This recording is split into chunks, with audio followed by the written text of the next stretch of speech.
nobody was at the park at the time when I arrived, but I was joined, the first person to join me was Robert from our group, who I had the pleasure of meeting the first time, and the pleasure of his company throughout the whole eclipse, which was really a highlight. In terms of my equipment, there were 3 DSLRs, 2 lenses, 2 tripods, 3 solar filters, my trusty 8-inch telescope, Schmidt-Cassegrain, and I used a focal reducer on that scope as well, because with an 8-inch, the sun or the moon would just barely fit in the view. So with the focal reducer, it would give me a bit more play with centering and getting a nicer shot with some of the background. With regards to the cameras themselves, there was a T3i, which is what I will be using on the 8-inch scope with the focal reducer. Then there was a 6D with a 50mm 1.4 lens, fairly fast lens. And then the T5i with the 135 Rokinon lens, which is actually an excellent lens. So this was my setup. As you can see, here's all 3 cameras. The T3i is actually a modded camera. So that's why the view here looks quite red. And that's what I was trying to get in terms of a close-up picture of the eclipse. And you can see here, the sightline is actually very good from this location. And it's fairly accessible too. So you have a nice flat area here. So again, the T3i with the focal reducer on the 8-inch. This is the 6D, and this is the T5i with the Rokinon 135. I put the solar filters at the base of each of the stations, as you can call it, because initially when the sun started to rise, I didn't use any of the solar filters. I just put them on after a while when it got really, really bright. So I was running in between these 3 once the action got started. Probably thought I was a little crazy. So when we got there, again, as I mentioned, there was nobody that was there, but surprisingly, this was not as obscure as I thought. People started coming in with their equipment. I was again set up over here with my 3 equipment, and Robert was set up over here with his camera. And then this couple arrived initially with their children, and then the whole park started to fill up. So the limited amount of parking that was there got filled up, and then the street got completely filled up. I was running back to my car to grab one more piece of equipment when I turned around and took this shot. And this is in the middle of the whole action when the sun is rising. So as for the shots themselves, this was the 6D, the 50mm lens that I used. As I mentioned, the initial shot, this is a composite.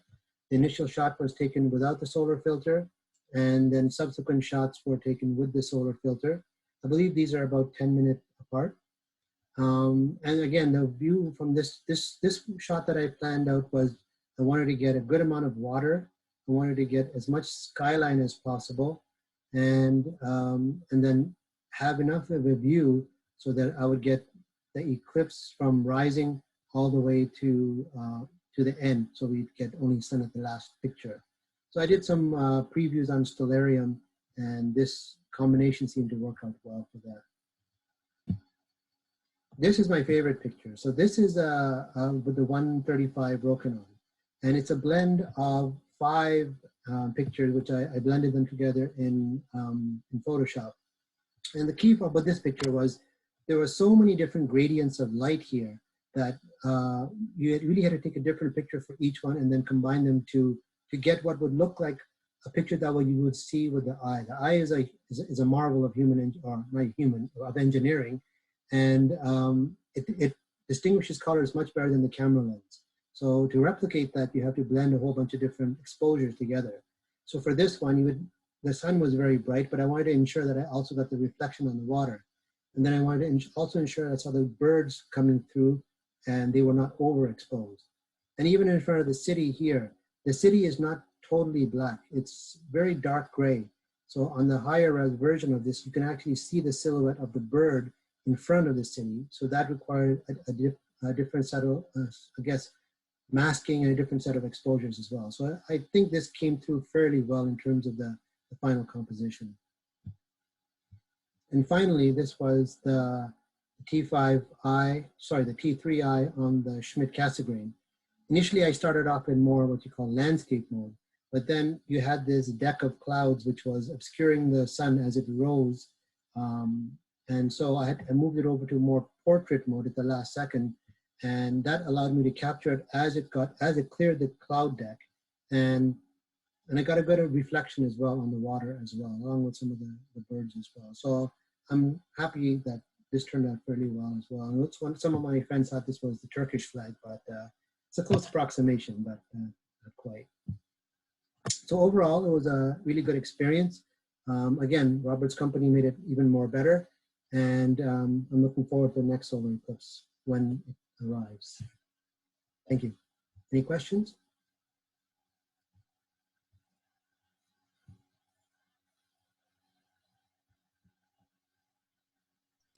Thanks, Shakeel. Boy, those are really nice.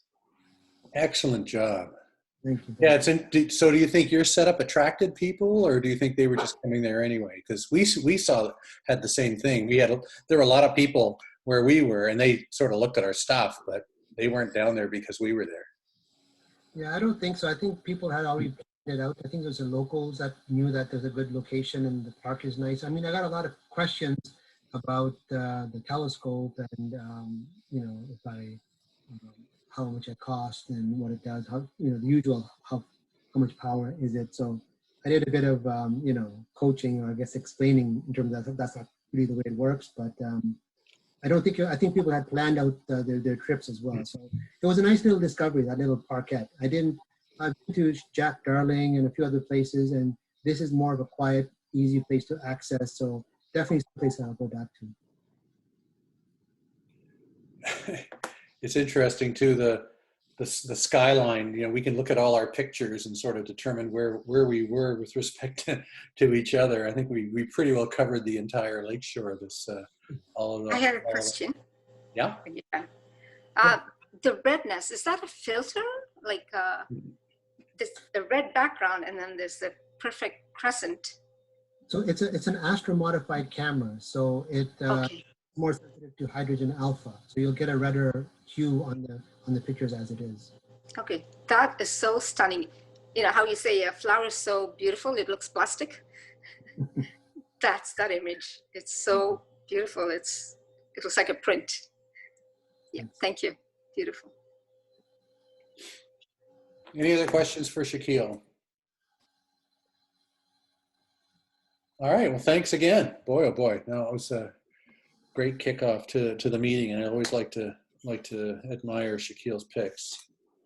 Our next speaker is Rick Veregin, and Rick has some pictures of the June eclipse, but we're also going to take a trip down memory lane to go back to 2017. And Rick is a Winnipegger who is now in Mississauga, but he was in Winnipeg in February '79. So he's going to share those eclipse adventures as well.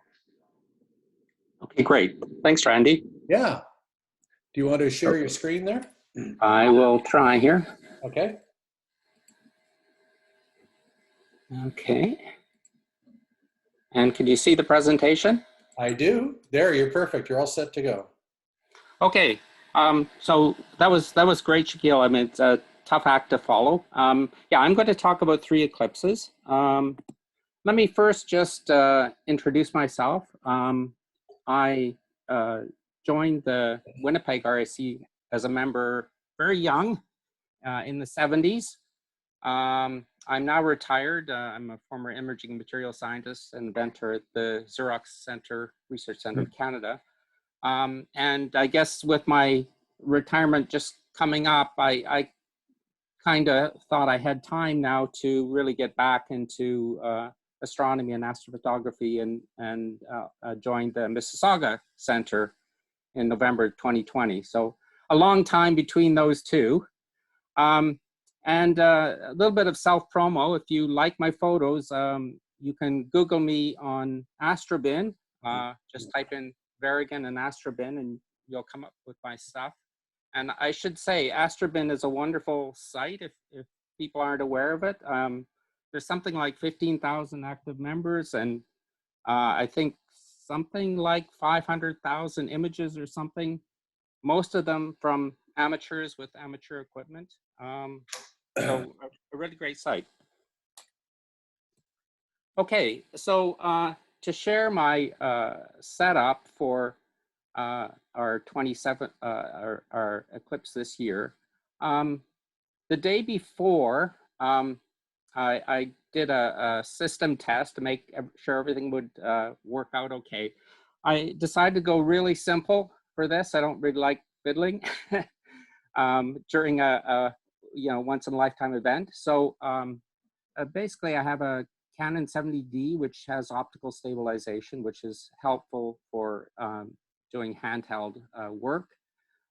So basically what I did is I took off my camera UV filter. I had a pair of sun catcher glasses, which are meant for visual observation of solar eclipses. It's a metallized film, basically. And I cut that in half. I stuffed that on top of my lens. I had a little black plastic ring that I cut out to just block all the light. And then I used my camera UV filter just to hold everything in. You wouldn't think this would work, but these thin films actually work really well. They don't mess up the optical path at all. So there's no issue with doing something this simple. So I had a 250 millimeter telephoto, which was at 250 millimeters. I used a manual focus at the infinity mark. I sort of checked it on my test day, but I was also using f9, so the focus had a little bit more latitude, not stopping it all the way down. So I did the test in the noon sun. Again, f9, ISO 400 and 1/250 of a second. And I'll show you that worked really well. For the actual eclipse though, because it's low in the sky and there was a lot of cloud as well, at the start I had to go to ISO 6400, and even then I was still 150th a second, which is 150th a second, which is a little bit on the edge for what you can do manually, but I was able to stabilize them okay. And then quite quickly, I was able to go ISO 3200 and bring it up to 1/400th of a second. It was very windy, so I kept my exposures very short, and kept my body in the way of the of the wind. And I actually, for my photo shoot, I was on the Winston Churchill 403 bridge because I know the sun there rises right over the Toronto skyline. So a little bit different location than others so far. This is my test photo, just to show that everything worked. You can see the sun is nice and sharp. And in fact, I blew this up a little bit. This is not enhanced, so it's hard to see, but there are some sunspots here I was able to pick up as well. So I was really happy with the setup. So then on Eclipse Morning, this was about 20 minutes before the eclipse. So I'm looking over the QEW from the Winston Churchill Bridge. At this point, the cloud is really thick and you can't even see Toronto. So at this point, I was worried that, well, it's going to take a while for the sun to rise enough before I'm going to see anything at all here. But this is about 10 minutes before, and at least the cloud has moved off a little bit, so you can see Toronto, and you can start seeing the sun is about to rise, or it's about to rise here. And this is right at sunrise. You can see where the sun is rising quite clearly now, just near the CN Tower here. So it's actually very nice location if you're looking for a clear view of Toronto. Okay, so these pictures were just taken with my Samsung phone, so nothing special. Here is my eclipse photo. Basically, it's a composite down at the bottom of the image. At the bottom left, we're at the start of the eclipse, or actually about 15 minutes in. This was the first exposure I was able to get. And then we work our way through pretty much the end. You can see there's still a very small bite out of the sun here at the end of the eclipse. at the upper right. And for this composition, I'm actually following the actual path of the sun and moon combination. But the only thing I did in composing this photo is I made all the images of the sun moon combination larger. So it's following the path exactly as you'd see it, but I made it larger to fill the screen with more sun and less blackness. And I'll show you in a second what I did. I actually, again, used Stellarium, which is a free program. And I understand the RSC actually runs a program to teach people about Stellarium. It's a really useful program. Basically, you put in your location information and you point it in the direction you want in the sky, and then you just put in the date and time and let it run. So you can you know, basically use this as a crystal ball to view the sky at any time you want. And so this screenshot shows a Stellarium page from my computer, and this was the same timing. So this is the first image I got, which was at 5:49. So this shows what Stellarium's view of it was. And this red rectangle, if you can see it, is my camera viewpoint, my camera field of view. So basically through the eclipse, the sun is going to move from the bottom left all the way to the top right here.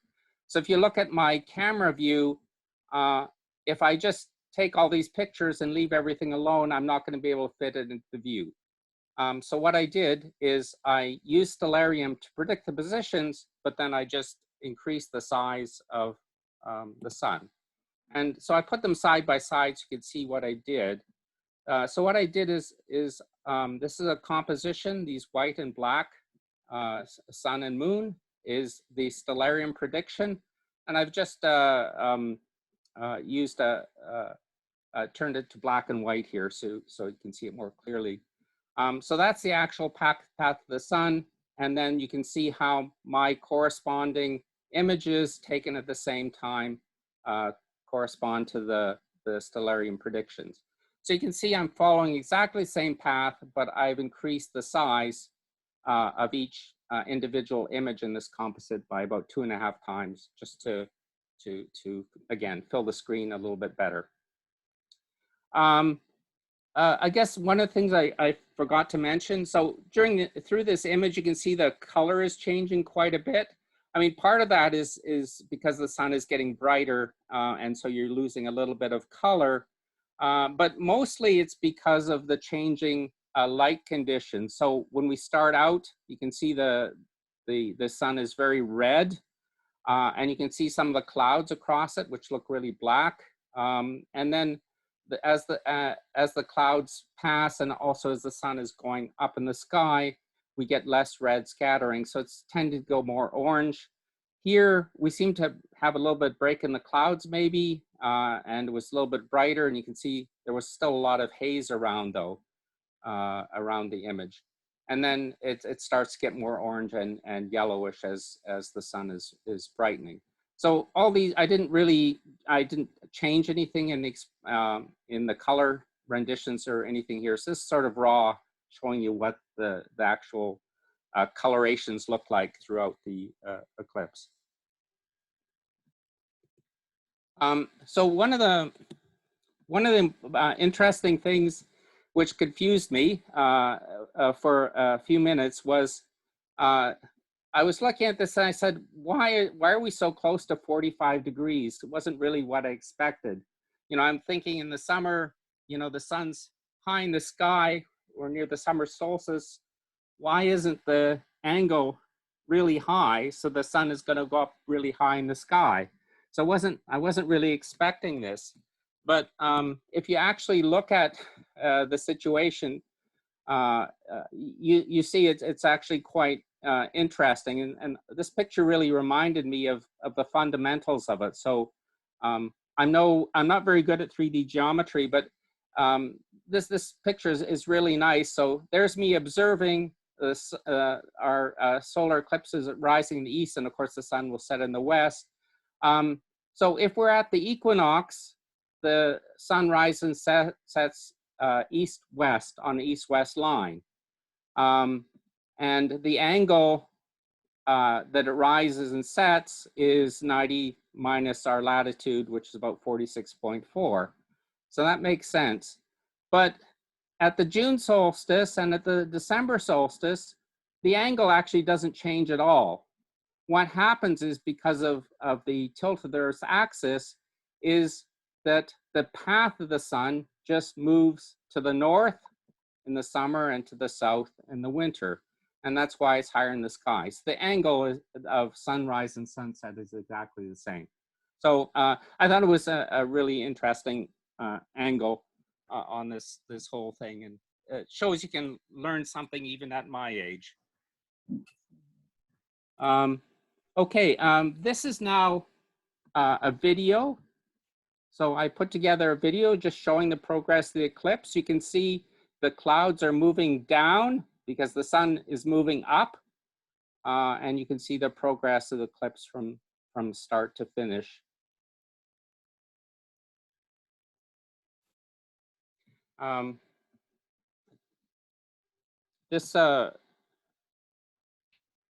that video it was made with another really nice free program. It's called PIPP. I wouldn't say it's terribly super easy to use, but after using it a few times, it's really not that bad to use it.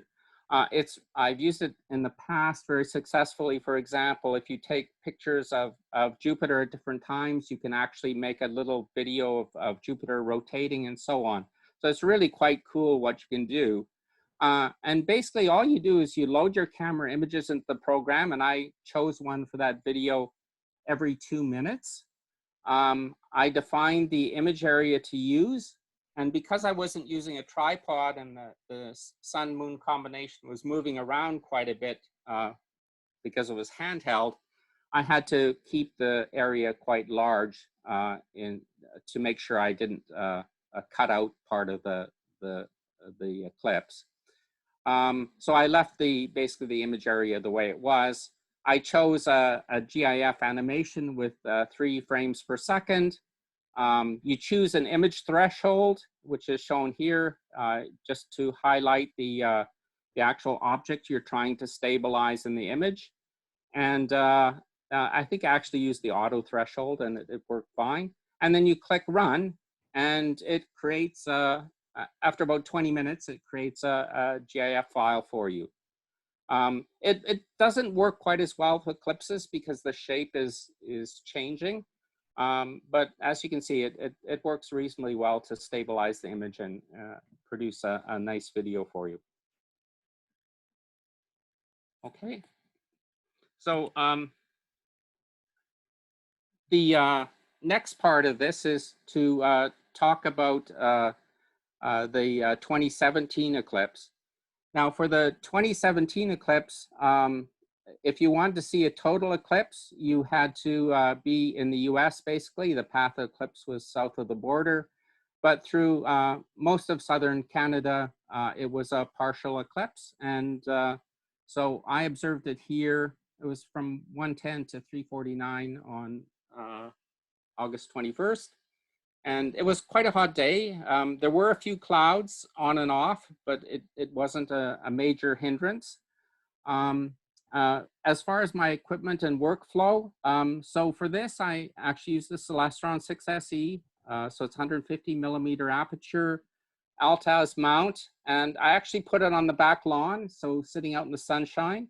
I had a full aperture Celestron Eclipse Smart solar filter on it. Again, this is just a polymer film that's metallized to make a safe viewing of the eclipse. I had a Canon 70D at prime focus, and I used a Celestron f6.3 reducer. And again, this gives you a nice big field of view so I didn't want to be fiddling around a lot trying to keep it, you know, right in sweet spot in the center of the image. And of course, the f6.3 reducer also flattens the field nicely, so you get a better image over the whole field of view. I used a fairly high ISO, which I tend to do, which gives you the least noise. And I also used short exposures. It was 1/1600th of a second to minimize any seeing effects. And as for myself, I was under an umbrella on my deck, so out of the sun, and controlling exposure from a laptop using a 30-foot active USB cable. And that was attached to the Canon EOS utility, which again is a free program that comes with your Canon. And it enables you to sit at your laptop and tell it to, you know, start collecting exposures and how often you want them. And it does it for you. And you can just watch everything pop up on your screen automatically. So a nice, easy way to observe the eclipse. And it gave us lots of time to use our sun catcher glasses for visual observation. So we had refreshments on our deck, and I had good company with my wife, and we really enjoyed the day. As far as my own observations, it was very noticeable to us that the light got very odd, the shadows got odd, and it did seem rather dull. Even though it was a sunny day, and the temperature certainly cooled very dramatically, because normally on a hot day like this the temperature just keeps going up and up, but it basically started to fall as the eclipse progressed, and it definitely got quite a few degrees cooler than it would have otherwise. So I did two things again with these images. I created another animation using PIPP, and it was 580 frames at 6 frames per second. And I also created a composite image of the eclipse in Photoshop, and the images were taken 30 minutes apart. Now I'm going to have to drop out of this and run this as a GIF because it's not running properly in PowerPoint. So this is actually the animation of the eclipse. Remember, this is on an alt-az mount. You can see clouds going by as the eclipse is starting. You can see a number of sunspots here in the middle of the image and some sunspots over at the limb. So you'll notice because of the alt-az mount, everything's rotating. You can see the path of the eclipse looks like it's rotating. You can see the angle of the sunspots here is rotating. And again, this is because the alt-az mount doesn't follow our rotation axis of the Earth. So as the Earth is turning during the eclipse, we're actually getting some rotation of the image.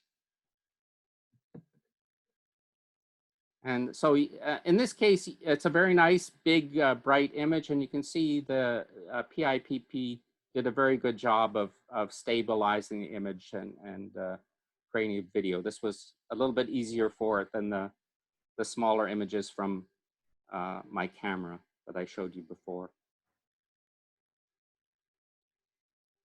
Okay. So, and then I put together this composite image of the eclipse. So in the center, we have a pre-eclipse photo. You can see the sunspots. The eclipse started down here. Each of these is about 30 minutes apart. So this is near the start of the eclipse. Oops. This is near the start of the eclipse. And then 30, 60, 90, 120, 150 minutes, I think, around here. I kind of like the symmetry. There's some left-right symmetry here, although it's not perfect, particularly with the rotation of the alt-az mount. And you can see as well for these top 4 images how, there's the shadow of the moon sort of mimics in an inverse way the curvature of the sun. So I thought that was kind of cool the way that works out when you organize it this way. Okay, so that's my tale of Mississauga and the 2017 eclipse.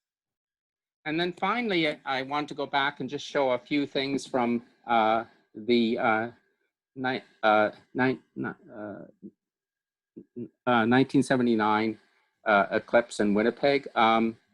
And it was February 26th.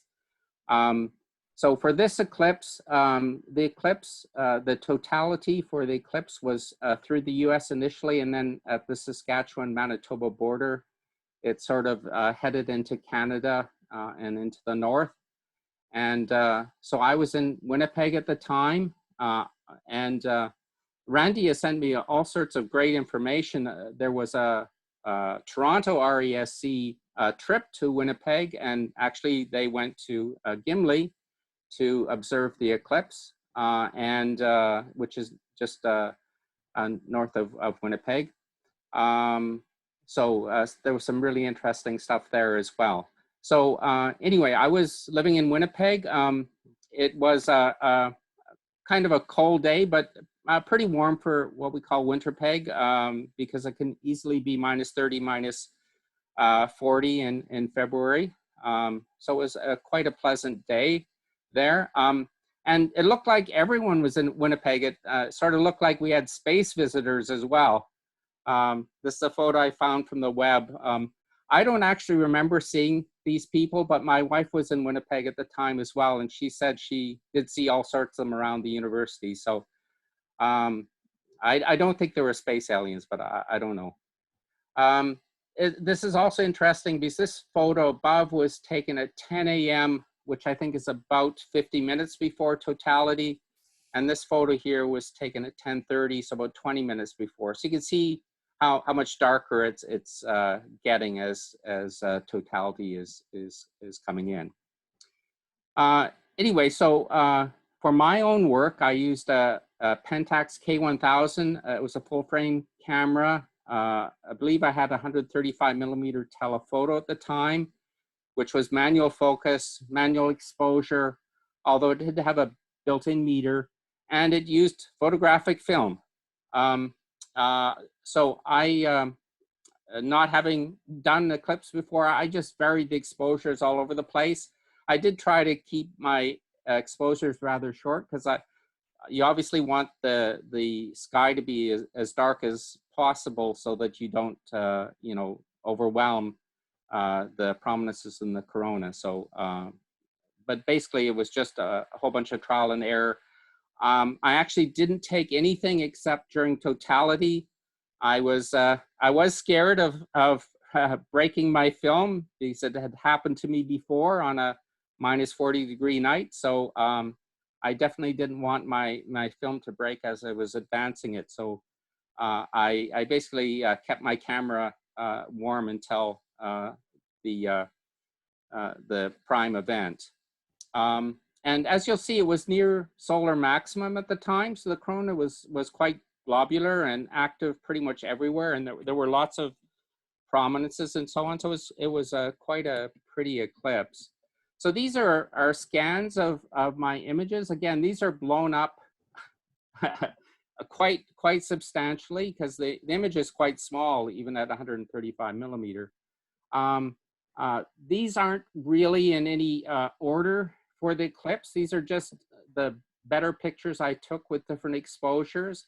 So on the top tend to be the shorter exposures, and you can see there are quite a few prominences showing them very well in red, particularly up here toward the top, but there's some other ones here, here, and here, and here, and so on. So I was really happy with the images I got from this, you know, considering the focal length and everything. They turned out really well. And again, you can see a number of different prominences showing up as well as the corona.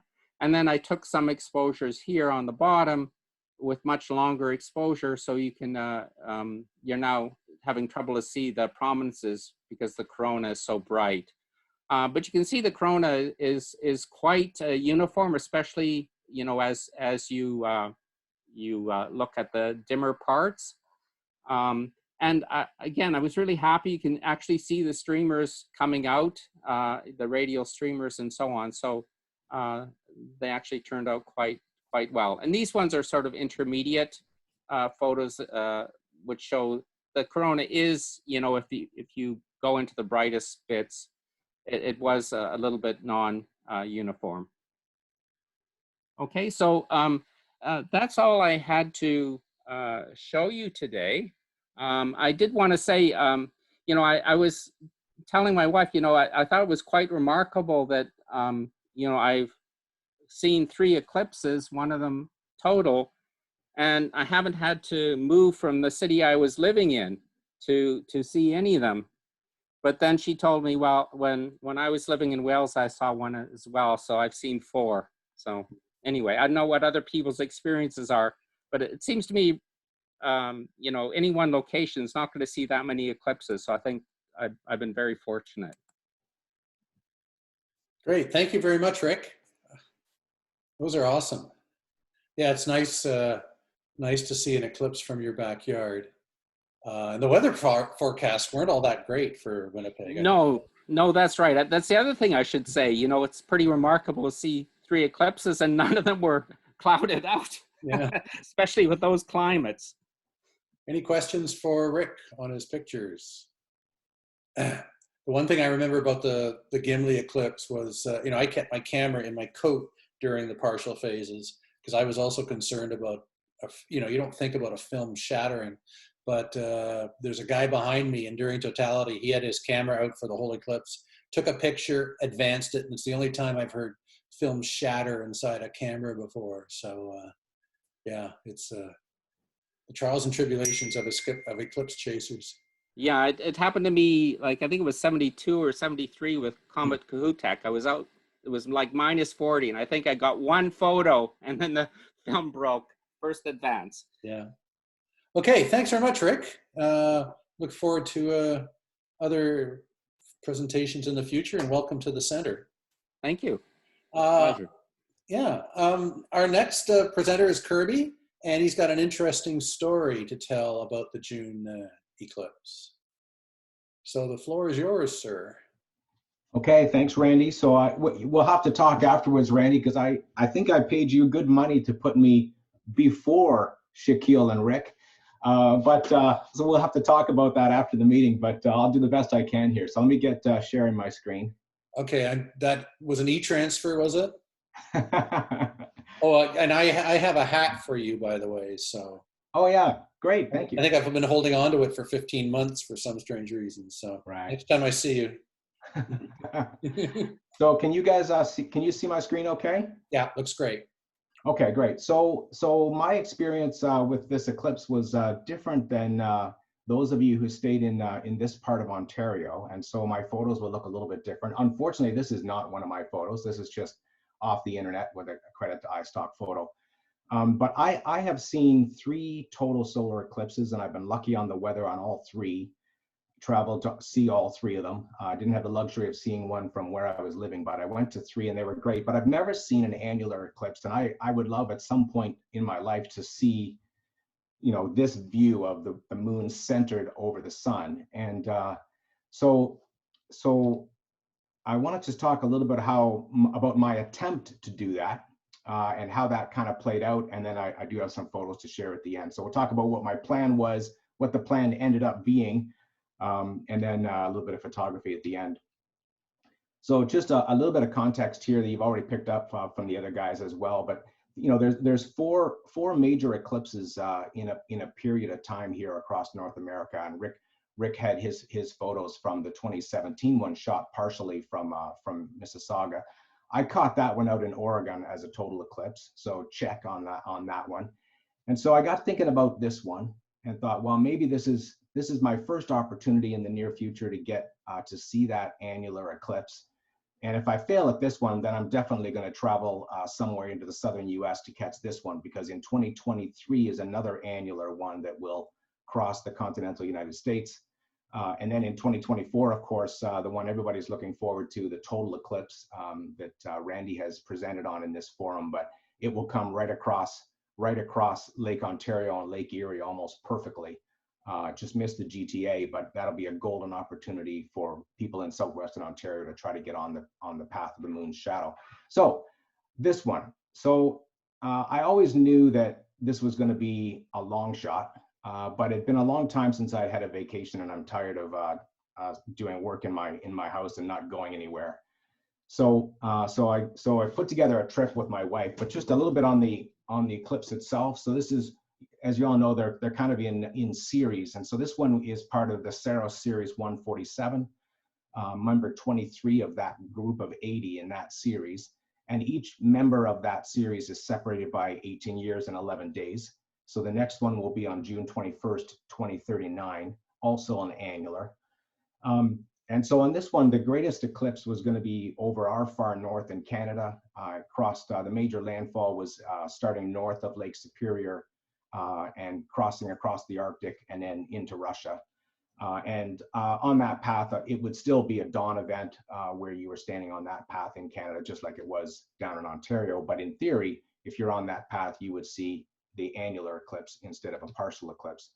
So this is where you needed to be if you wanted to try to catch it from Ontario. So I started researching this a while ago, I guess back in probably about January or so. And I actually investigated some of the communities along these coasts, because I thought that if you're right at the beginning of the shadow transit here on the Earth, it's going to be extremely low. The further you go up north, the higher it would be in the sky after sunsets or after sunrise. So you'd have a little bit more latitude in terms of getting that eclipse higher in the sky. So I did investigate in here, and there's a couple of communities in here where in theory you could shoot northeast across Hudson Bay and James Bay.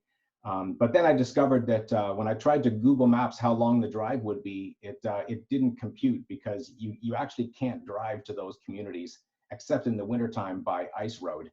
So that ice trucker series that you see on TV, that's real. And those communities are only accessible by water in the summer and by ice road in the winter. And it would have been a crazy long drive anyway. So I put together a plan that didn't go quite that far north. So I picked a spot called McLeod, and there's a provincial park called McLeod Provincial Park. And so that was my target, not right at the beginning of the path, but in a little bit. And then as close to the center line as I cared to drive, that would give me a longer eclipse. So in theory, the annularity there was going to be about 3 minutes and 12 seconds, have a maximum around 5:52, and that would be about 12-13 minutes after sunrise, and it would be about 1 to 2 degrees above the horizon when the annularity would start. So very, very low. And so here's, I researched what the conditions were going to be like at that point, and the maximum eclipse around 5:52, somewhere between 1. Some sources said 2 degrees, but blimey low. So this was always going to take quite a bit of luck, and that's why I was kind of fixated on trying to get to water where I could shoot across water. And you guys all had the same strategy shooting over Lake Ontario. Try to get to a water site where you can get that sun coming up real low and catch it low against the horizon. So the drive up to McLeod Provincial Park is about 12 hours. The way I convinced my wife to do this was to rent a 24-foot RV and then plan a few days to get up there and do lots of hiking along the way, because she likes that and I do too. So I bribed her with some hiking and an RV rental that she's always wanted to do. And we put together a plan that would take us a few days to get up there, hiking along the way, stopping at provincial parks. And then we'd get to McLeod Provincial Park and case it out a little bit on the Wednesday night before. And then we'd catch the sunrise first thing on Thursday morning, in theory, from there. And then we would start driving back and catch some great parks along the way and do some hiking on the way back and get back around Sunday the 12th. So that was the plan. Now, everything about this plan worked out perfectly, except for the stuff in red. The stuff in red didn't happen. First problem was that Ontario didn't enter. Premier Ford did not allow Ontario to enter step 1 of the recovery until around the 12th or 13th. So one by one, all of my parks got canceled because step 1 was required before they would start to allow overnight camping in the parks. So one by one, I got an email every day as we approached the trip that said, yep, that one's canceled too, that one's canceled too. So all the parks got canceled because of COVID shutdown in the provincial parks and even the private parks and Ontario law. But by then, of course, I was committed to renting the RV, and I don't like to give up. So I said to my wife, let's go for it anyway.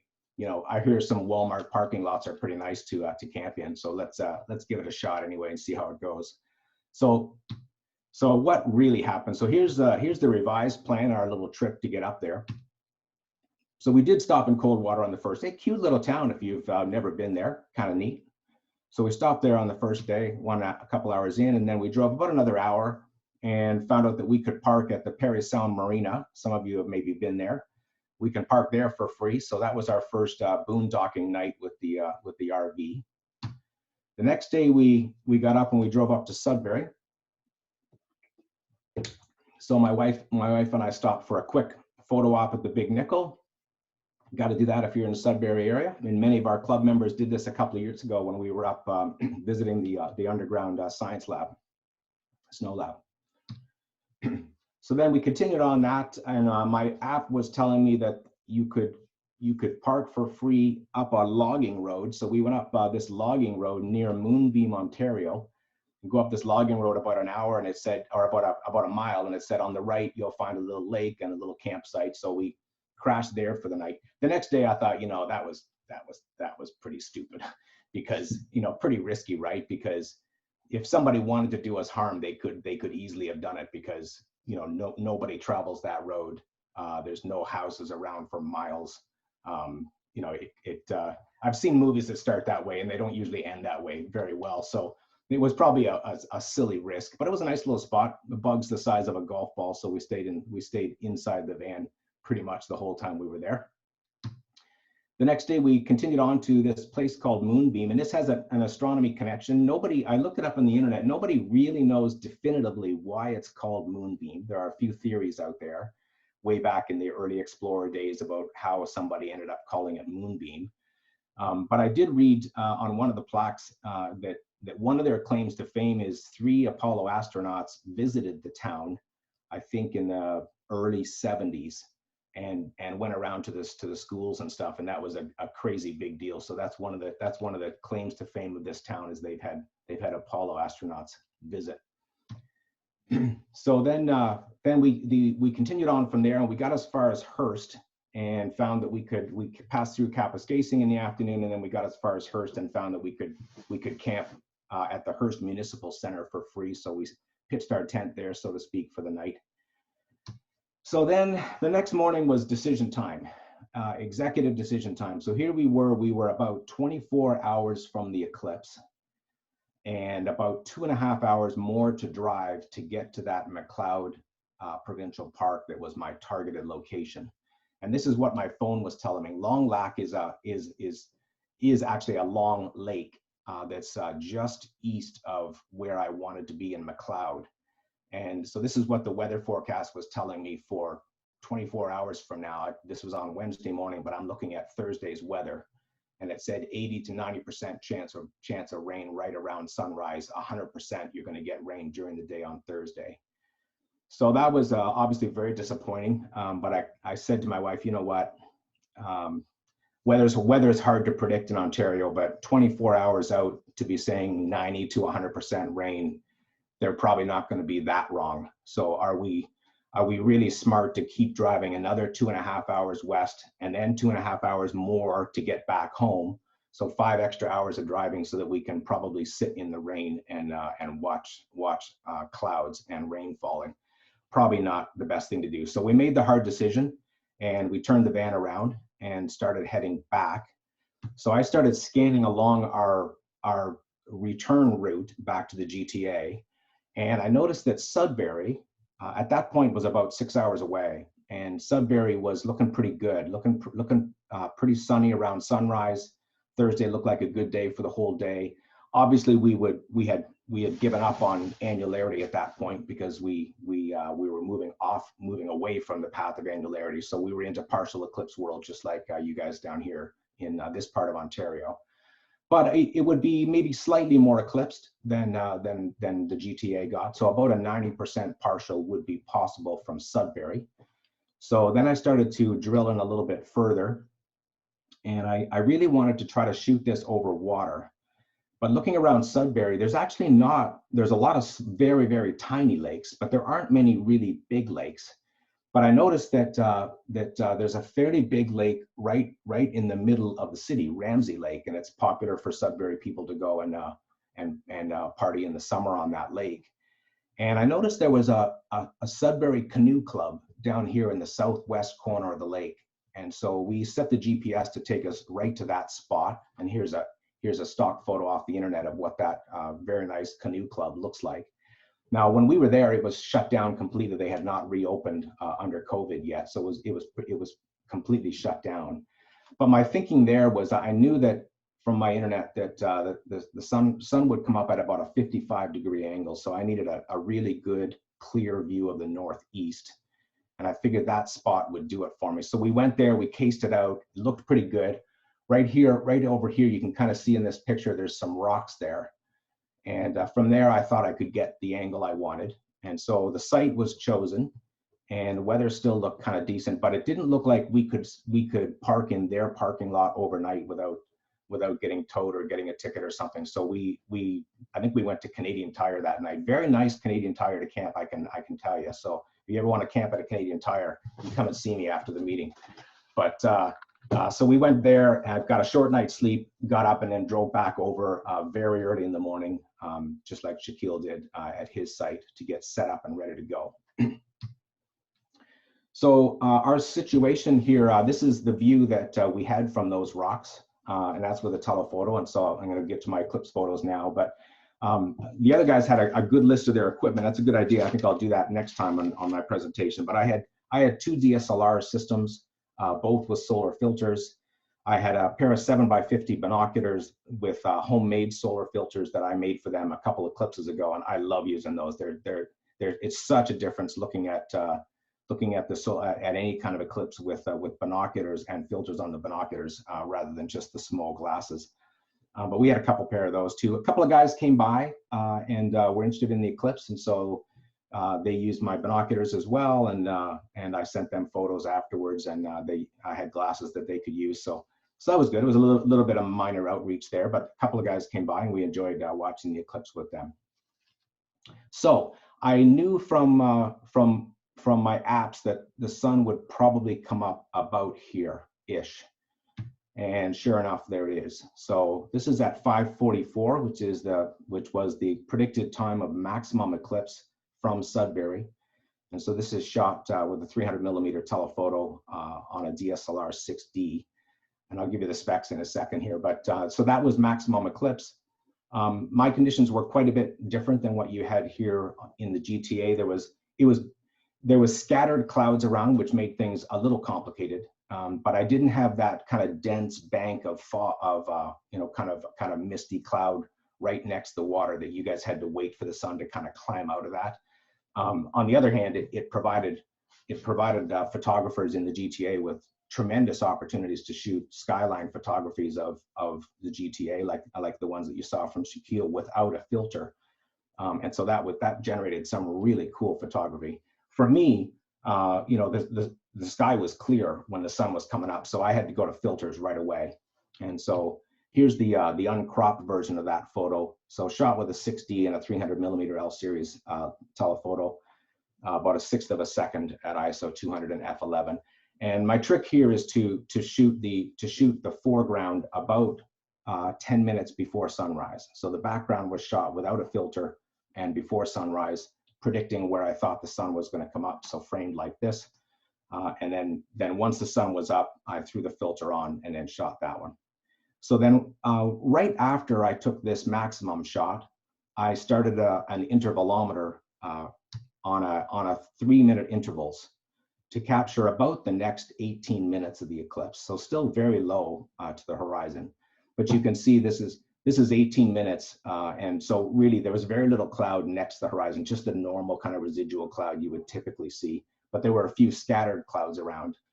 But this sequence just captures about the first 18 minutes after maximum eclipse. And the one thing that kind of occurred to me when I saw how this looked after I pulled it all together was it looks like I missed one. It looks like I missed a step in here, but I don't think I did. Right after getting this shot, I started the intervalometer, and so 4 minutes later, 4 minutes later, 4 minutes later. But I think what's going on here is this cloud is blocking a little bit of the point here on this part of the sun. So the point should be a little bit bigger. And then I think what happens is as the moon starts to move off of maximum in this direction, it doesn't take long for this horn to get a lot shorter very fast. And then this horn gets a lot longer very fast. And then after that, it's kind of more gradual with the moon just kind of moving off and the sun's disk getting wider and wider and wider in each shot. But I think there's a lot of change in the shape of the eclipse sun that happens in that first few minutes after maximum. So that was that one. And then, so that was all with that camera system. And then separately, on a separate tripod, I had my Canon 70D DSLR with a 48mm lens. And that one I set on intervalometer right from the beginning. And so I took those shots at 4-minute intervals until I got to fourth contact, and I was past fourth contact. So here, there's no eclipse going on here. So that camera was intended to capture the entire event, basically half an eclipse from maximum to the end of the eclipse. And this one was a little challenging. If the skies are perfectly clear and there's no cloud around, like I've had before at some of my total eclipses, this kind of shot works out very, very well, because you can shoot very even exposures, bracket them a little bit. One of them is going to turn out great. There's no clouds obscuring anything. It's really clean. But this time, of course, there were scattered clouds, and they're moving around. This is about an hour of time lapse, a little bit more than an hour of time lapse. And in that time, the clouds are moving around all over the place. So that's why some of the suns look a little bit garbled. Some of them look a little bit different color. It's because I had to really scramble to try all kinds of different exposures depending on how much cloud was on the sun at the time that the intervalometer was trying to take the photo. And then you put it all together, and it looks a little bit messy because some of the suns had some cloud on them when that wasn't there when I shot the background photo. But nevertheless, you get the picture. And so that's kind of the whole eclipse captured on a wide angle lens, again, all over that lake in Sudbury. So, at the end of the day, we did miss annularity. We did a lot of driving that maybe we didn't need to, but we had a lot of fun with the hiking and the boondocking, and saw a lot of places we'd never seen. I've never been that far north in Ontario. And so that was kind of neat. But our decision to turn the van around was I think the right decision. I think we were vindicated on that, because I took this right after maximum eclipse. I looked at my phone again. There's Long Lac raining right at that point in time, and Thunder Bay a little bit further south, just off the path, also raining. I checked some of the other locations along the beginning part of the annularity path, and they were all clouded over and rainy. So, we made the right call to cut our losses and turn around and head back. And I was pretty happy with how things turned out in Sudbury. And then just to whet your appetite a little bit, here's the next one that's in that same Saros series. So Saros series 147. What we just saw was member 34. So this is member 23. So this is member 24 of 80. It will also be an annular eclipse, and similar in the sense that it's got major landfall over the Arctic regions. Instead of coming through down here and going up through James Bay and Hudson Bay, though, it's gonna cross over Alaska, parts of the Arctic archipelago, and Greenland, and then over into Russia. So a fairly similar annular eclipse to the one we just experienced is about 18 years away. So thanks for listening, and happy to take any questions you may have. Awesome, thank you. That's awesome. That's really great, Kirby. Any questions for Kirby about his great adventure?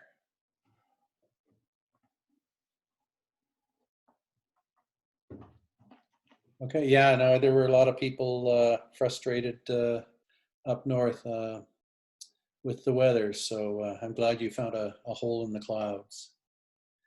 Our next speaker is Shriya, first-time speaker, and she's going to be telling us about her visit to the Kortright Center for Conservation. So the floor is yours. Thank you, Randy.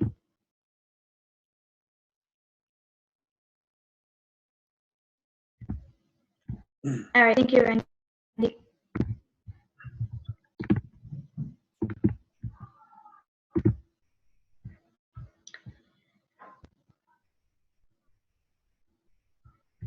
Okay.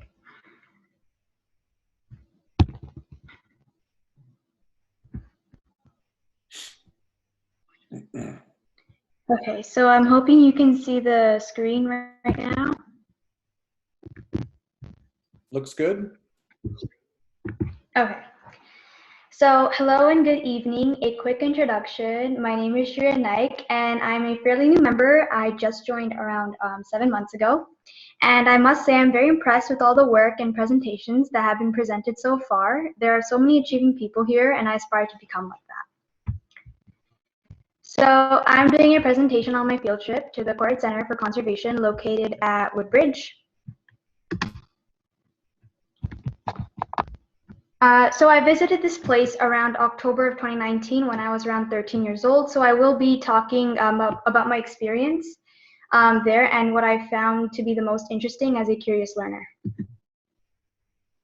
Also, a quick note, our trip consisted of 3 segments: a presentation, an arrangement of a screen display dome exhibit, and stargaze. Okay, so during our tour at the Kortright Center, we visited the screen display dome where animations of constellations, galaxies, celestial bodies, and much more simulations were projecting above our heads while learning about the anatomy of them. So I think my most memorable part of that trip was when we were entering into the dome. The group leader was projecting a sunrise, and it started out at the bottom edge of the tent, and it was slowly rising. I thought it was very impressive because the sunrise was very well detailed and oriented, and the simulation was very intricate. So aside from that, we learned about the location of the Milky Way in our universe and the biological clock of stars such as Betelgeuse in our sun, planets in our solar system, and the solar system itself. Most definitely, my favorite part was guessing to identify the constellations. And from that experience, I learned why they were named and their significance behind it. So here are some pictures to visualize what the dome looks like. It's not an exact representation of the dome I entered into, but it was fairly similar. So the bottom right picture over here was the closest to what we had when we were challenged to identify the constellations, except it wasn't that difficult looking. And here's a picture of the yard that we used to explore and used to stargaze. Unfortunately, because of the cloudy weather that night, we hadn't had the chance to look for the galaxy Andromeda and other large and luminous stars. But we did have great discussions and conversations with the group leaders regarding any questions or concerns we had. So I asked about dark matter, dark energy, and the mysterious properties of quasars and black holes. And so here are 3 new things I learned during the trip. So zodiac signs. So during the presentation segment, we learned about the zodiac signs and why each one was assigned to the months of the year. We learned about the formation of the solar system, so why terrestrial planets, how they were formed, and it's because of large temperatures. We also learned that some asteroids are remnants from the early stages of the solar system. And we also learned about binoculars. So during our stargazing segment of the trip, we borrowed binoculars to take glimpses of stars and even planets, but because of the cloudy weather, we couldn't. Although we did have a quick demonstration on how to use the binoculars, as well as how to spot certain celestial objects using the focus wheel and the focus lenses. Okay, so I hope this brings you an insight on why it is important to explore outdoors and attend social events on astronomy and science only to build knowledge and experience, especially for young and curious children. And I thank you for listening to my presentation, and I hope you learned something new and hopefully visit the Kortright Center if you haven't. All right, thank you very much, Shriya. Very interesting. That was, yeah, that looked like a great trip. Any questions for Shriya? Thank you for volunteering to give your first presentation. I hope first of many. So the next big trip is the Science Center, I think, right? Oh, yes. I plan on going there too and making a presentation about it. Thank you Okay, so great. much. Great. Okay, thanks again. Our next speaker is Keith Jarvey, and Keith is going to be talking on an interesting topic of in the news lately and still some of discussion, life on Venus, living in the extreme. Thank you, Randy. I will do the obligatory making sure that hope this is correct. Good. And share. Looks good. Excellent. Thank you, Randy. Thank you all. As is always the case, great series of talks. And Shriya, I really enjoyed your talk. I feel to some extent, you as a young person, me as a much older person, we're sort of bookending from an age standpoint. But hopefully folks will enjoy the talk as much as they've enjoyed your talk. As a bit of a note to people, this talk times at about 40 minutes. So maybe you can just kind of judge your time accordingly. Life on Venus ? To some extent, the way I titled this is a bit of a foreshadowing and maybe represents a bit of the frustration I've had with science papers. I found in my time, papers that start with a question mark almost never seem to answer the question. And so in that regard, we'll get back to that towards the end of the talk, but we'll see if I have any better luck than a history of reading science papers. With regards to life on Venus, most of us probably saw this. It was September the 14th. This is a headline from the New York Times. It was fairly widely reported that there was a possible sign of life on Venus, or at least above Venus within its clouds. This is a pretty big news story, but as is often the case in science reporting, after the original report, not much more was heard. This evening, I'd like to bring you up to date on this story and share a few other thoughts and observations picked up along the way. First up, let's get to know Venus a little bit better. This is a radar image that was taken from NASA's Magellan satellite, which was launched in 1989 and arrived in Venus's orbit in August of 1990. Its radar was able to peer through the sulfuric acid clouds which shroud Venus's surface and account for its brilliance and reveal its surface features. In many ways, Venus is thought of as Earth's twin, or perhaps, as I've said here, maybe it's a twisted sister. Venus is closer to the sun, obviously, than the Earth is. It's closest in size to the Earth. In many respects, it's considered our twin. But one of the things that, you know, as old as I may be, one of the things I didn't know is that Venus actually rotates in the opposite direction to the Earth and every other planet, with the exception of Uranus, which which rotates on its side. It's got a length of day which is actually longer than its year. Like the Earth, it has a molten iron core. However, Venus has only a slight magnetic field, and the magnetic field that it has is induced by the solar wind in the upper atmosphere. Now, the ancient Egyptians and Greeks believed Venus was two separate bodies. There's the evening star, which they referred to as Hesperos, or Western One, and then the morning star, which they referred to as Phosphoros, which means light bringer. It's the only planet whose name derives from a female deity. Venus is the Roman goddess associated with love, beauty, gardens, and cultivated fields. And she actually represents a lineage of goddesses and is most aligned with the Grecian goddess Aphrodite. Now, one of the many things I found interesting is the Latin translations of the Greek term Hesperos is actually Vesper. And that term is still in use today for church services in the evening. They're often called Vespers. And for Phosphoros, the Latin translation of Phosphoros is Lucifer. Now, I first came across this association between Lucifer and Venus because of a TV show that my wife and youngest daughter watched called Lucifer, where the lead character is named Lucifer Morningstar. Now, we tend to associate Venus with beauty, and Lucifer we associate with the fallen angel and resident of hell. And that seemed kind of peculiar to me that those two would be juxtaposed. So I tried to look into a little bit of the history on this, essentially through the evolution of the writing in the Bible. Now, while I'm an amateur astronomer, I am most certainly not a theologian. So hopefully any thoughts I might offer here won't offend anyone due to either their narrow focus or my limited understanding. Now, the context here is actually Isaiah chapter 14, verse 12. This is in the Old Testament. And you can see here that it's actually the description, the overall chapter 14, is the description of the fall of the king of Babylon, whose fall is analogized to the fall from heaven of the morning star.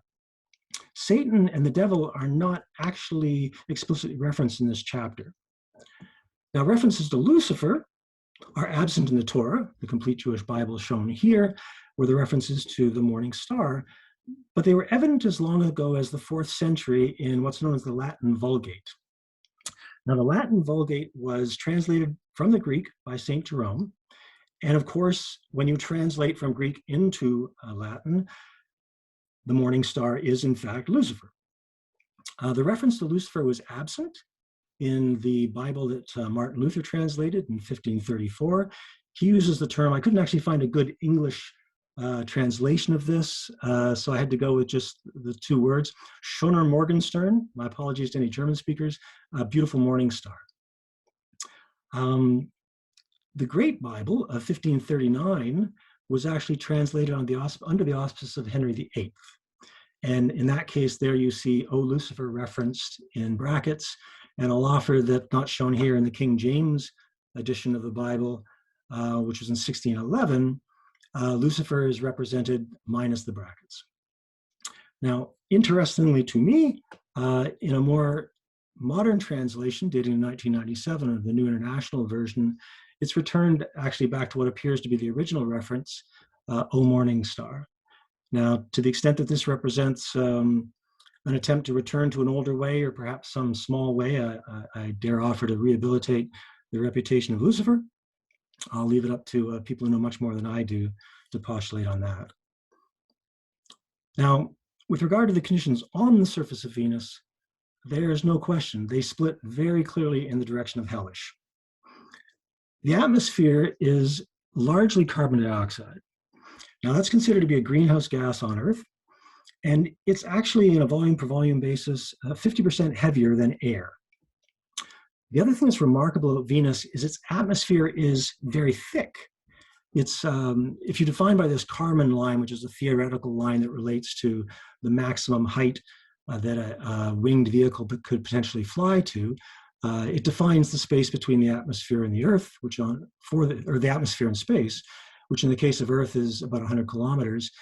In Venus, it's 250 kilometers. It's 2.5 times higher than what we have on Earth.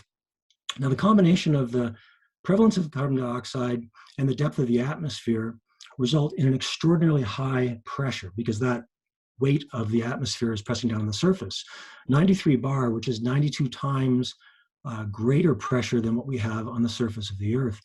That's the equivalent of about 1,000 meters below water.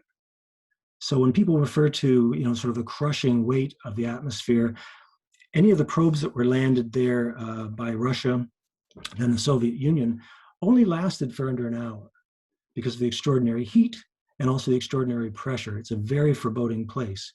Now, with regards to the incredible heat, the average temperature on Venus is about 462 degrees Celsius.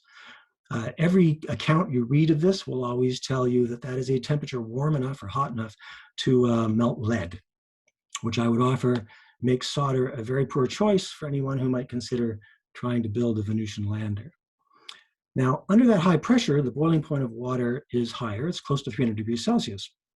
But we can see that the temperature on Venus itself is much higher than the boiling point of water. So there's no way that liquid water can exist on the surface of Venus.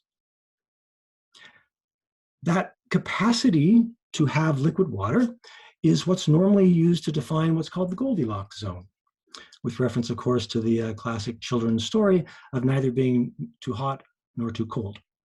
And it's all built around that presence of liquid water. Now, while the surface of Venus is clearly incompatible with life, in 1967, Harold Morowitz and Carl Sagan are said to be the first to propose that life might actually be possible in the clouds of Venus. It is terribly tempting at this point to do my very poor imitation of Carl Sagan, and I'm not sure if I'll go for it just yet, but the temperature at the cloud tops is about 210 degrees Kelvin, and at the cloud bottoms is probably at least 260 to 280 degrees Kelvin.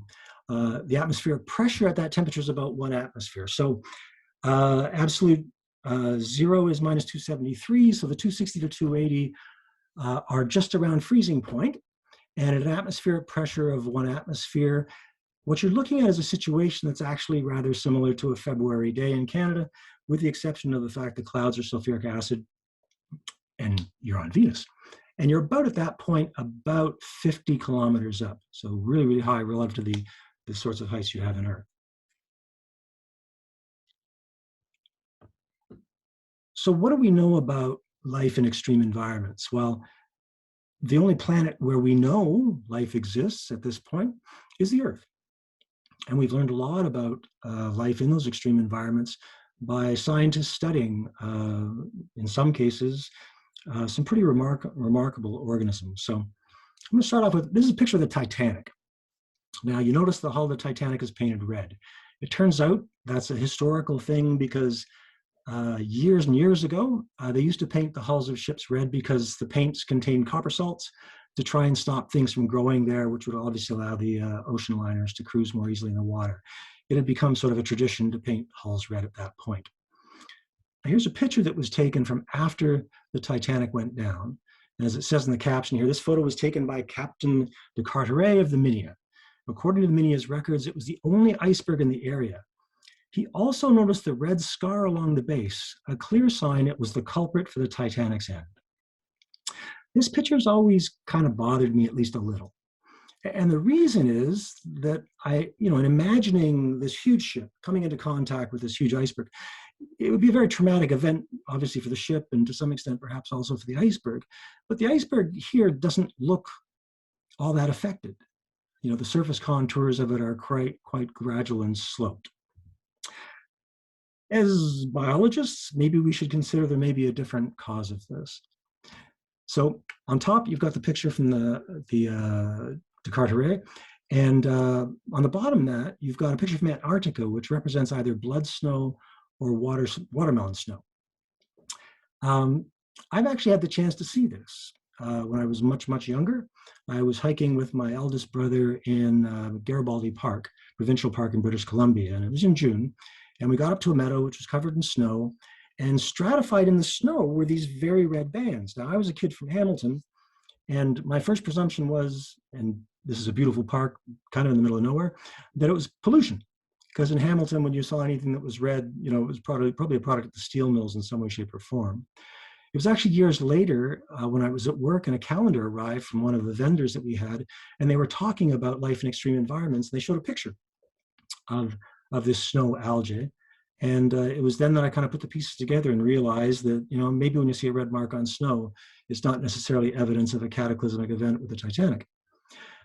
As mentioned, this is an algae called Chlamydomonas nivalis. Nivalis means of the snow. And in the box below that, in these harsh ecosystems, snow algae survive, flourish, and even become the primary producers for microbial communities. Now, this paper is a recent paper from 2021, but it says how the snow algae maintain physiological activity during violent ambient temperature changes remains unsolved. So there's still things that we're learning about life in extreme environments, even here on Earth. Now, to the other end of the temperature spectrum, we've got a lovely picture here of Yellowstone National Park, and below that, a place called Volcano Island, which is just north of Sicily. Now, from the top picture of Yellowstone, in the little box there, it says extremophiles, such as thermophiles, are what give the microbial mats such vivid colors in the hot springs of Yellowstone National Park. I want to draw your attention to above that, just so you get some sense of scale. There's two people walking along that parkway. So what you have here is actually a fairly large body of water welling up, within which, around the rim, there are heat-tolerant bacteria that are growing. Rock and freeze, and of course, freeze is a rather unique name for someone who studies bacteria that are able to survive in boiling water. They isolated and cultured organisms in 1964, and in 1969, they wrote their seminal paper describing the thermophilic bacterium Thermos Aquaticus, aptly named. Thermos Aquaticus thrived in the boiling waters of Yellowstone, and the mechanism it used to survive became the focus of scientific inquiry. For Volcano Island, this is probably one of my favorite words in science. Pyrococcus furiosis. I think that's just a great name for a bacterium. Pyrococcus, because it manages to grow in such extraordinary heat. And the furiosis is actually refers to the fact that it grows extremely fast. It has a doubling time of only 37 minutes. But it happily survives and thrives in water at 100 degrees Celsius, so the boiling temperature of water. Where they isolated this was in what are called fumaroles, which are little steam vents that occur either on the beach or just off on the shore. So they don't have to go very far. You've already heard the representation of the Bible. You're wondering this is a talk about Venus, and here's another detour. This one was wild enough that I thought maybe I should actually list it as a detour. Here we've been stuck with COVID for some time, and we've become used to a lot of things, Zoom meetings and working from home. And one of the things that maybe some of us hadn't heard of before, but we've now become more familiar with is PCR test. PCR stands for polymerase chain reaction. Here's a headline from the Globe and Mail where it talks about the importance of having a PCR test before traveling. PCR is a really amazing invention. This is the fellow who's credited with inventing it. His prize motivation, the Nobel Prize, for his invention of the polymerase chain PCR, reaction PCR method. Kary Mullis, an interesting scientist in his own right as a person, shared the Nobel Prize in Chemistry in 1993 with Michael Smith. And Michael Smith was actually a Canadian academic who worked at the University of British Columbia. Both doctors Smith and Mullis have since passed on. Hopefully this diagram makes some sense. What this means to demonstrate, and this is sort of how the PCR reaction works. One of the basic problems you have in science is getting enough stuff to be able to look at or analyze. It's why, all of us go out and buy big telescopes, because that gets more photons. It gives us a better image to see. And it's kind of that way in other realms of science and observational science as well. Now, on the left-hand side of this figure, what that's meant to represent is a plastic tube. And in that plastic tube, you'll have a little piece of DNA, or sometimes a big piece of DNA. It's that blue thing that looks like a ladder on its side. The smaller thing with the raised to the superscript n is you'll have an excess or a lot of these little primers. And what they are is small pieces of DNA that are complementary or correspond to known parts of the DNA sequence that you want to amplify. And then the red thing there is something called Tac Polymerase. Now, Tac is derived from Thermos Aquaticus, which is the bacterium that we just learned about that was isolated originally in 1964 from Yellowstone. Now, if you mix that tube together, you put it in a heating block and you heat it up to 95 degrees Celsius. So again, water boils it at 100 degrees Celsius. So this is a really high temperature. And what will happen is the DNA, which we know of as a double helix, will actually melt or fall apart.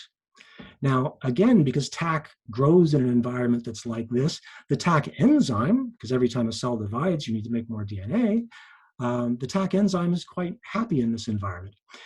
When you cool things down in the middle stage there to 55 degrees, which is hot enough that if you put your hand on it, you wouldn't want to keep it there. It would scald your hand. Those small little pieces of DNA, miraculously, they manage to find their cognate sequences, the matching pairs. They line up. And when the Tac sees that little bit of double-stranded DNA, it sets down and it chugs along, completing the strand, a little bit like a train on a track. And then it falls off the end, and then it gets ready to do it again.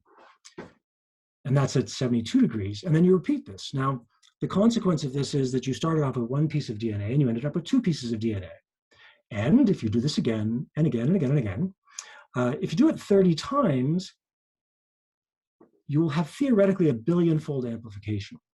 So now you have lots of DNA to look at, lots of DNA to do analysis with.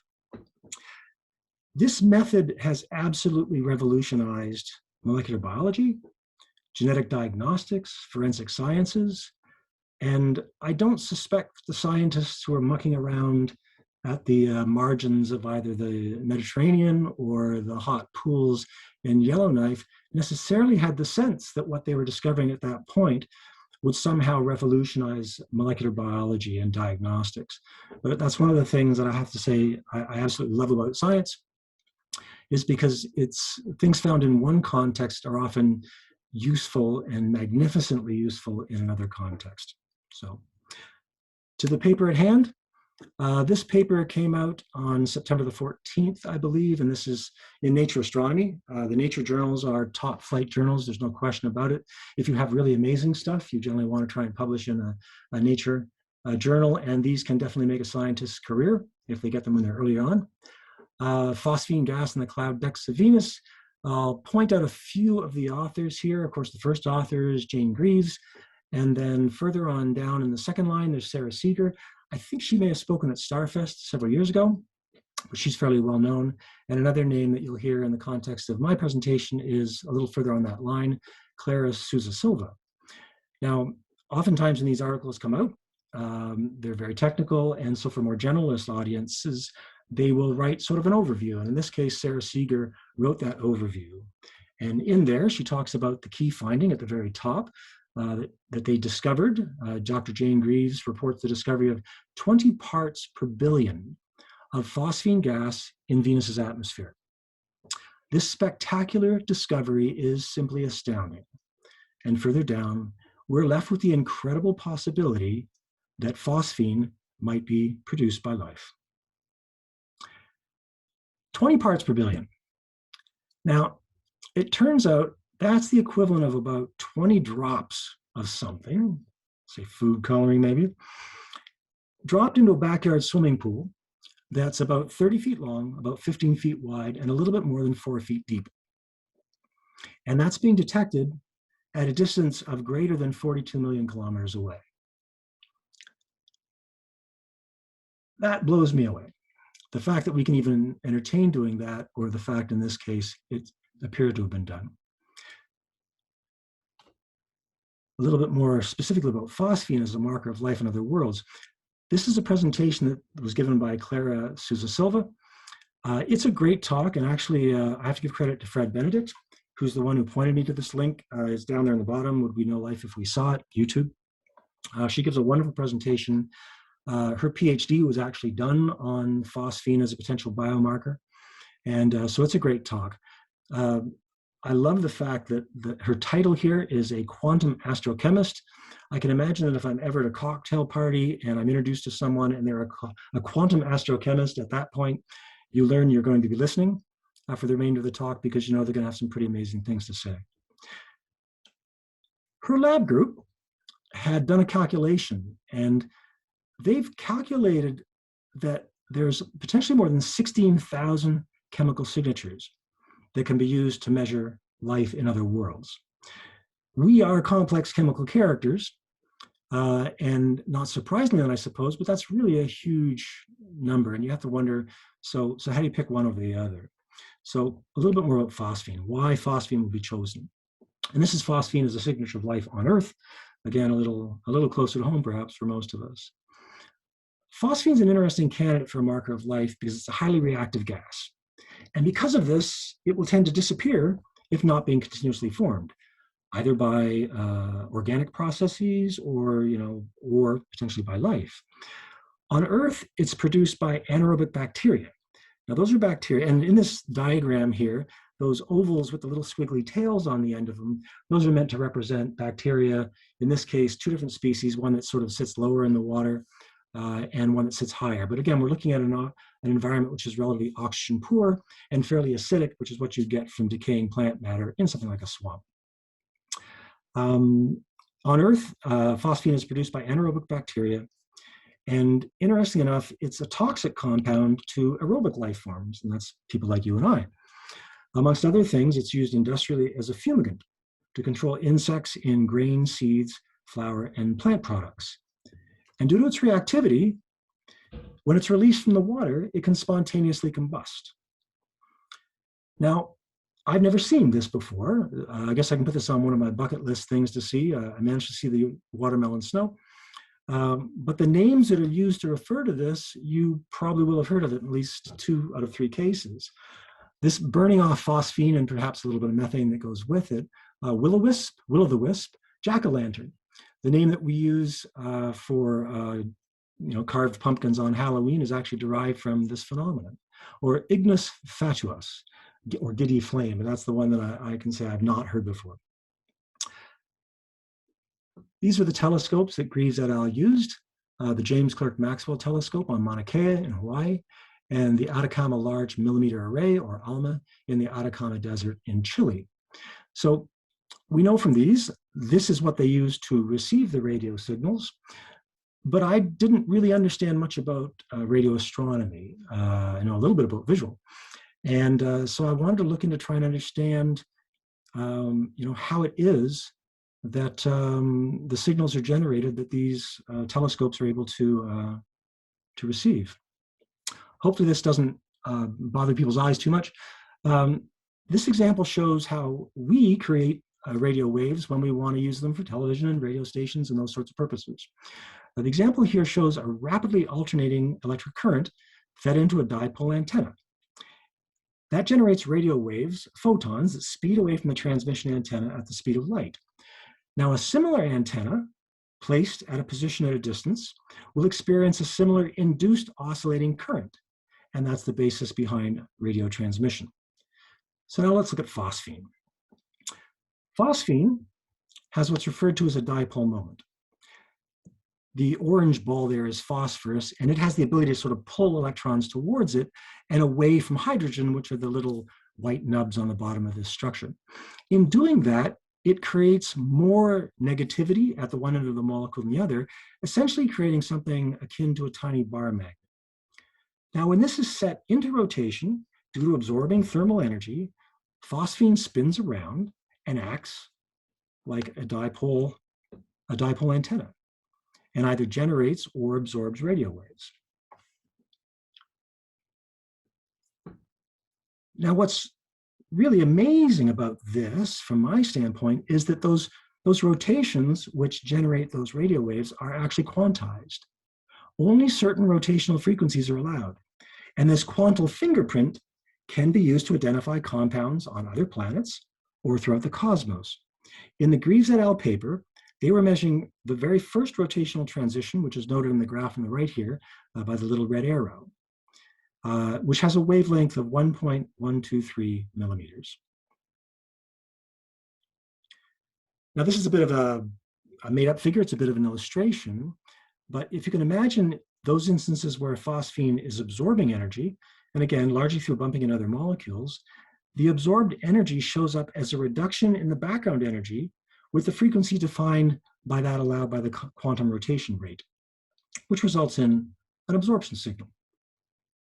So that's kind of the essentials of how some radio astronomy works. There's other things that they can measure as well, but for the purposes of today, this is probably more than enough. Now, there's some, I always like to look at the real data in these papers, and sometimes that's challenging because, again, if you don't know radio astronomy, and I'm trying to drag you along on this trip, so hopefully you've hung with me so far.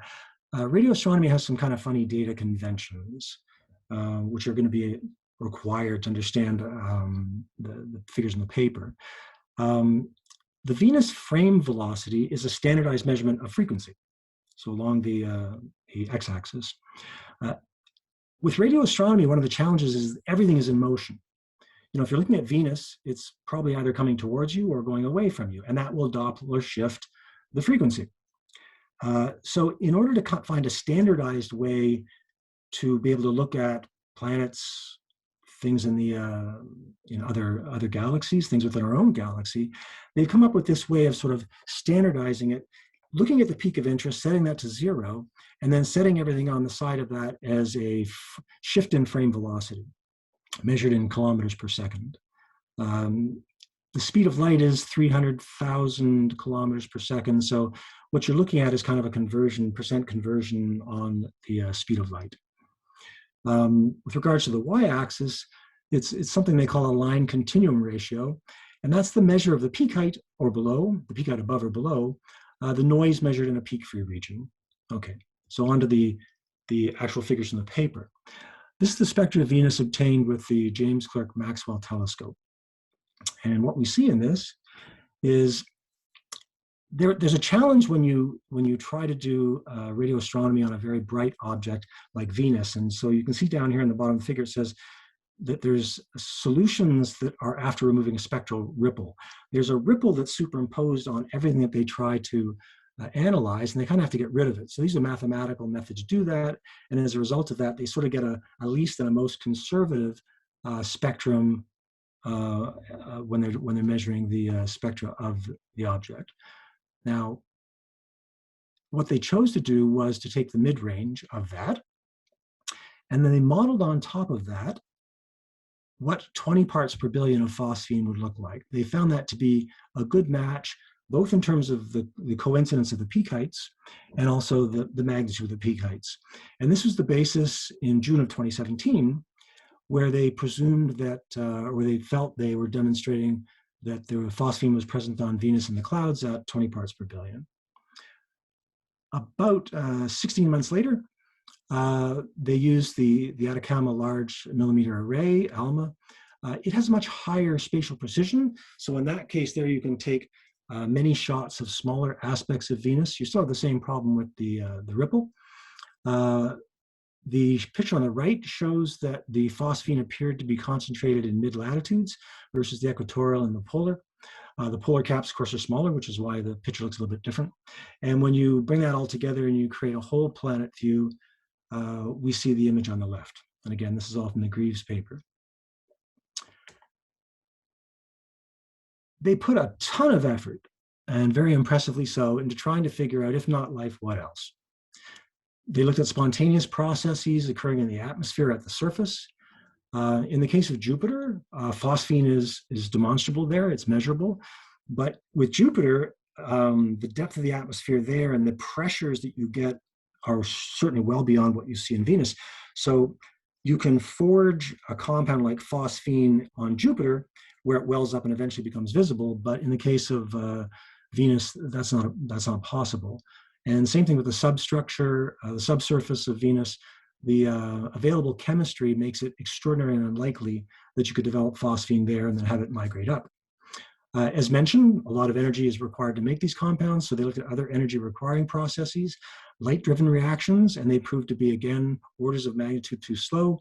Lightning, limited frequency, reaction rates, again, orders of magnitude too slow, and either solar, wind, or tribochemical is actually heating that's caused by movement, like earthquake movement, sort of, that kind of a thing. And again, through their analysis, they showed that that can't be possible. The last options they looked at were meteors. The estimated annual delivery is far too low, again, by about almost 1 billion-fold, 100 million-fold, and large-scale comets or asteroids, and there are no recorded or known recent large impacts that can account for this. To return back to Sarah Seeger's commentary, they felt they were left with the incredible possibility that phosphine might be produced by life on Venus. About 2 months after the publication of the paper, not quite a disclaimer, but a caution with regards to the Alma data came out, indicating that there was a need for some recalibration of the data. There had been some issues with the analysis. The analysis in these papers is extraordinarily complex. It is far beyond my capacity to understand. I invite any of you who are up for a challenge or maybe just love radio astronomy to dive into it. But this is not for the faint of heart. And clearly the people who do this work are extraordinarily bright.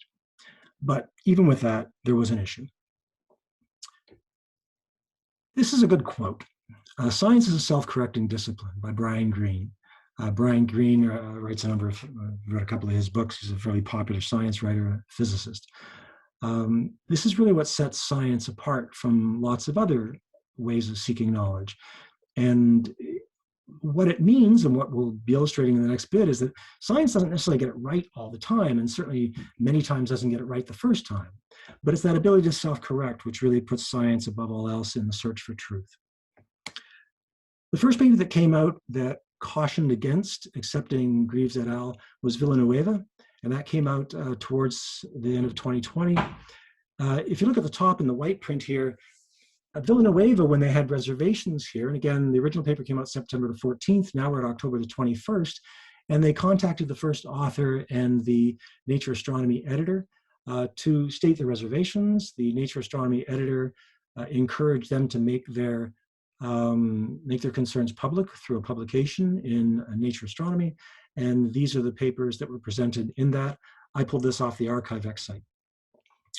So in the case of Villanueva's criticism,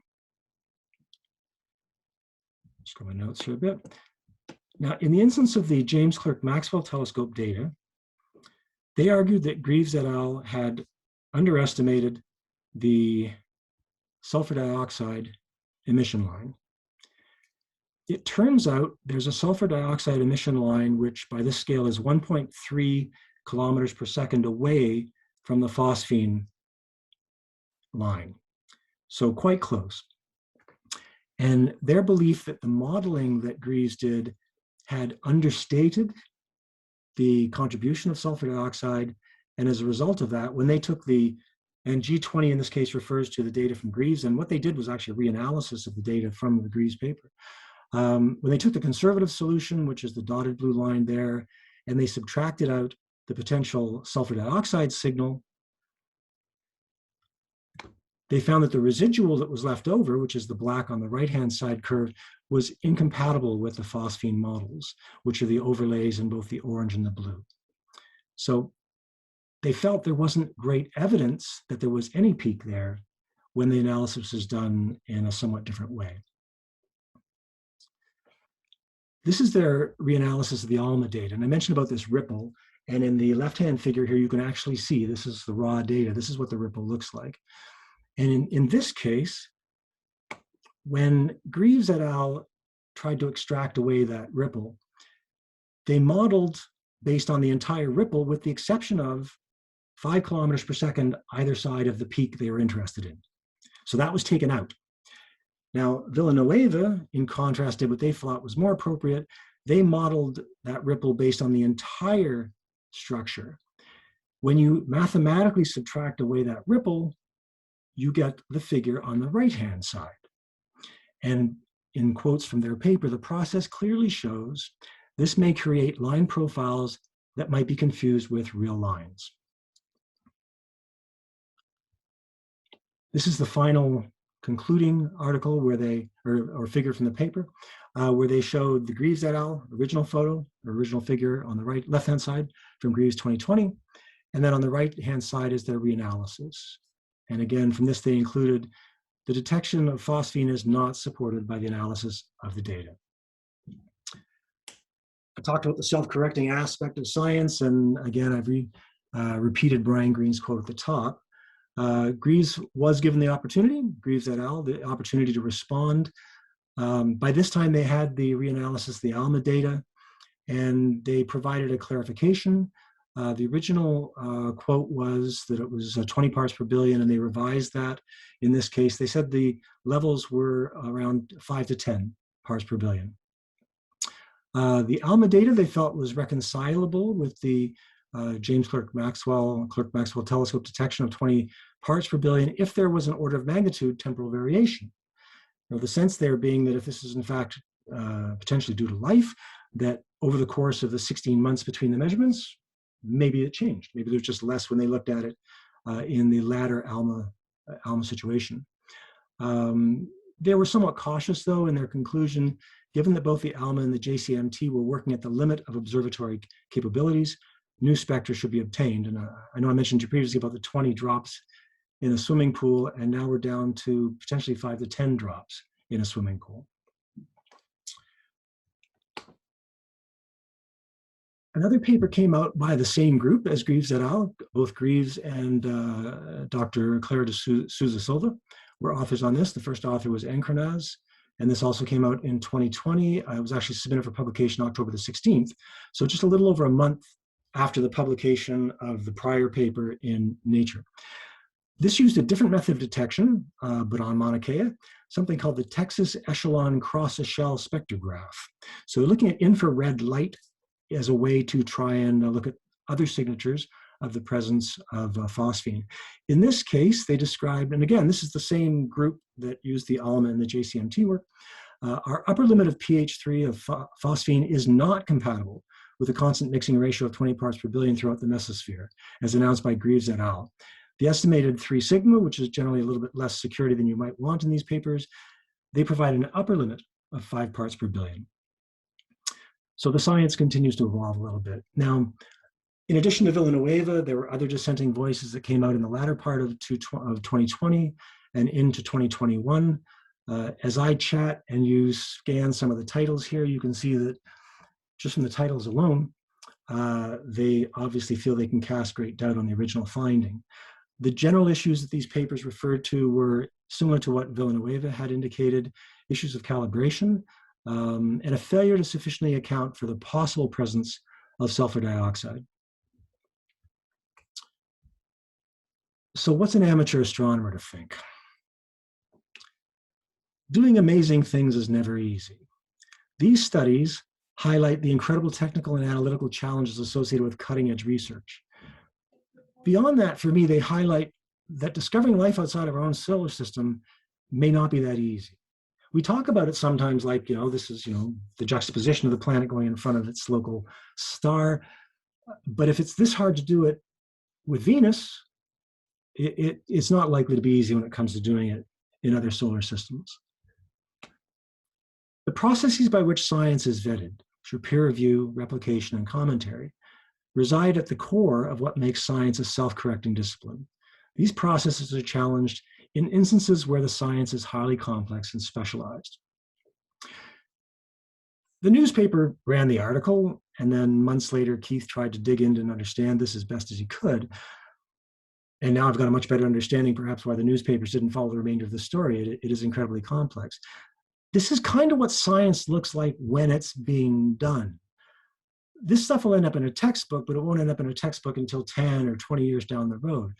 There was a really interesting commentary that came out from the World Health Organization earlier on this week, and they made the point with regards to COVID that this is one of the challenges that maybe scientists need to work on is having normal people, average people, non-science people who are interested in science or not, to get a greater appreciation of the process of doing science and to some extent the messiness of it, because a lot of what we saw and a lot of the backlash that we've seen, which maybe appears to be anti-science, is because people think scientists get it right all the time the first time, and they don't, they never have.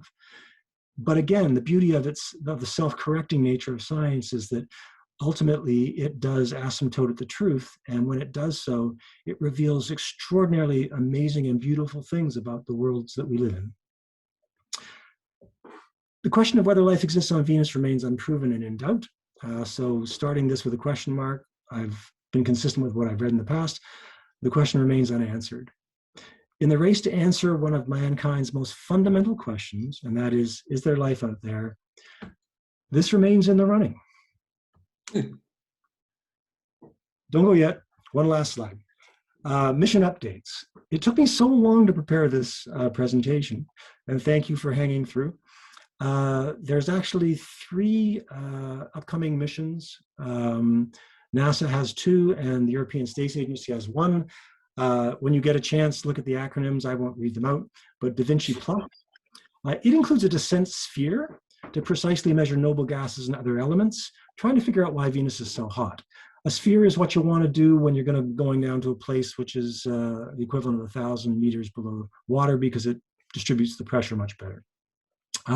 It is not currently intended to measure phosphine on the way down. And it's also going to do some high-resolution imaging of what are called tesserae. Those are continent-like features that may be suggestive of past plate tectonics. Presently, there's no belief that there's moving plates on the surface of Venus.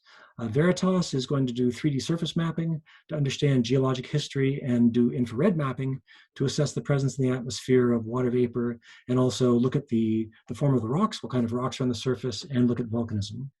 And finally, the Envision, and the 2 American missions are slated to launch somewhere between 2028 and 2030 at present time. Envision, which is the ESA mission, is anticipated to launch in the early 2030s. It'll have a sounder which will study the underground layering while in orbit around Venus, and spectrophotometers will analyze trace gases in the atmosphere and analyze Venus's surface composition. Now, this will actually have sort of an oblong orbit. It will get down to close to the upper part of Venus's atmosphere. So as a bit of a stretch, if phosphine were located in the absolute upper reaches of Venus's atmosphere, it might be detectable, but I think that's something that was just added sort of recently, and it doesn't presently appear that that's likely in the cards. from the science that's been done to date, phosphine may be questionable, period, and there's no indication that it would be present that high. For the philatelists in the group, and I know you're out there, any questions, please? Thanks very much, Keith. That's very, very interesting. And boy, you did a lot of work on that. Any questions for Keith?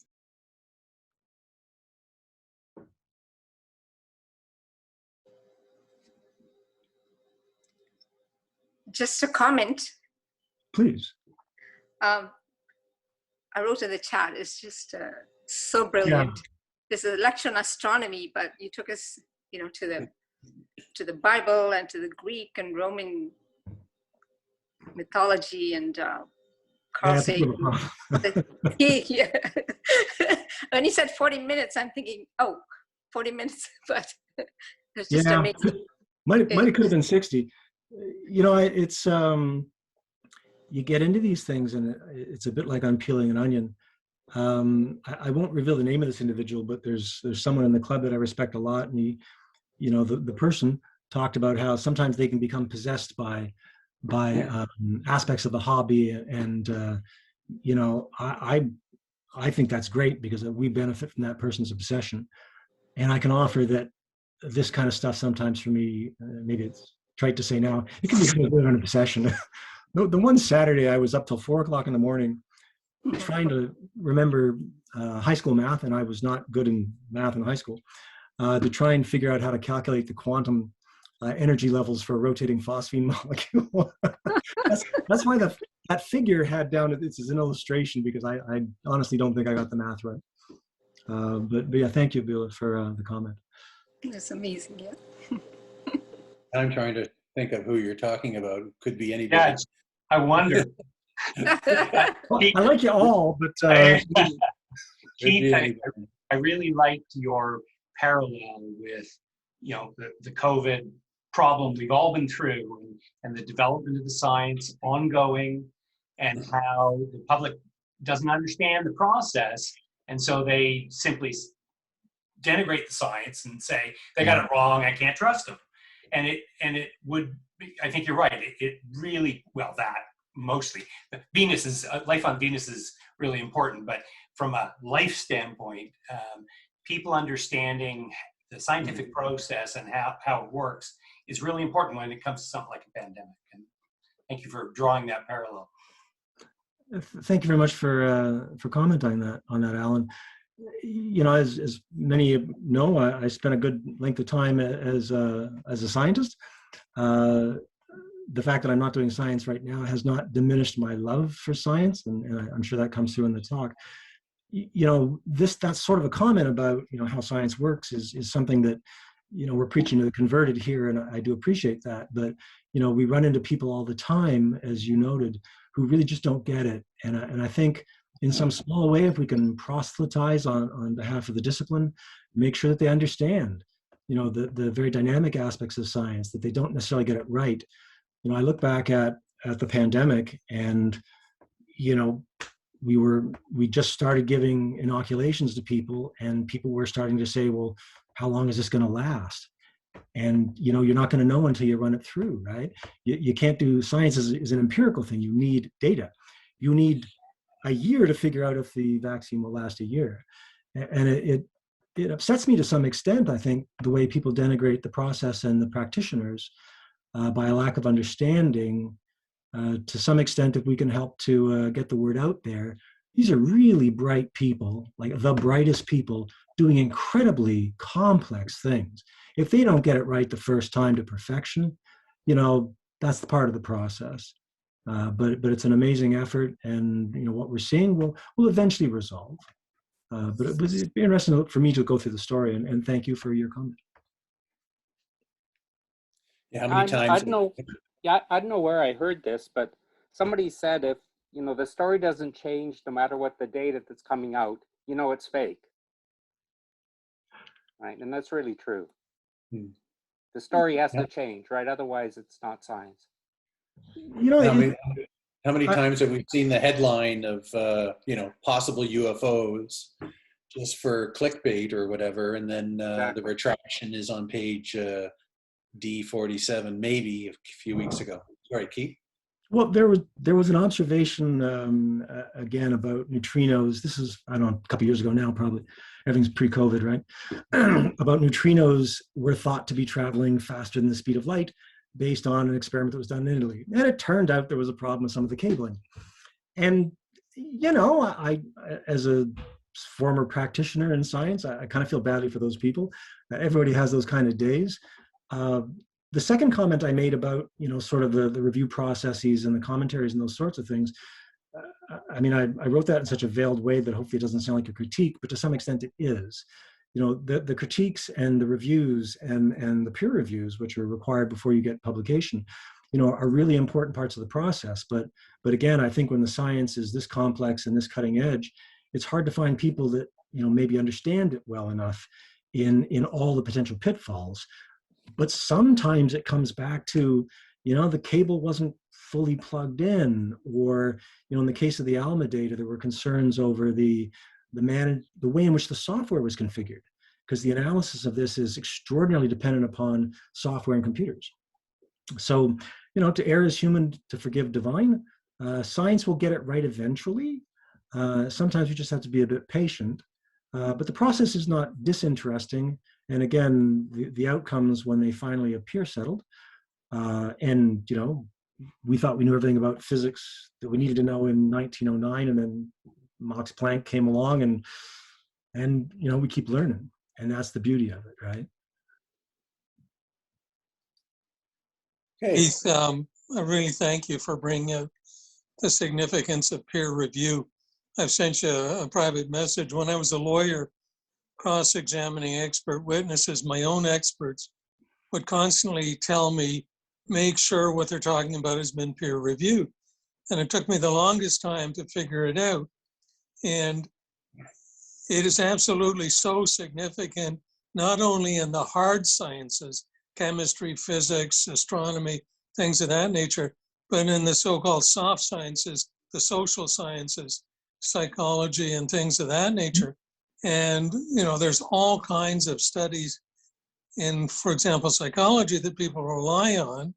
They're taken as gospel, but when you drill down into them, you find out that they're bogus, they haven't been peer reviewed, but the public just latches onto them.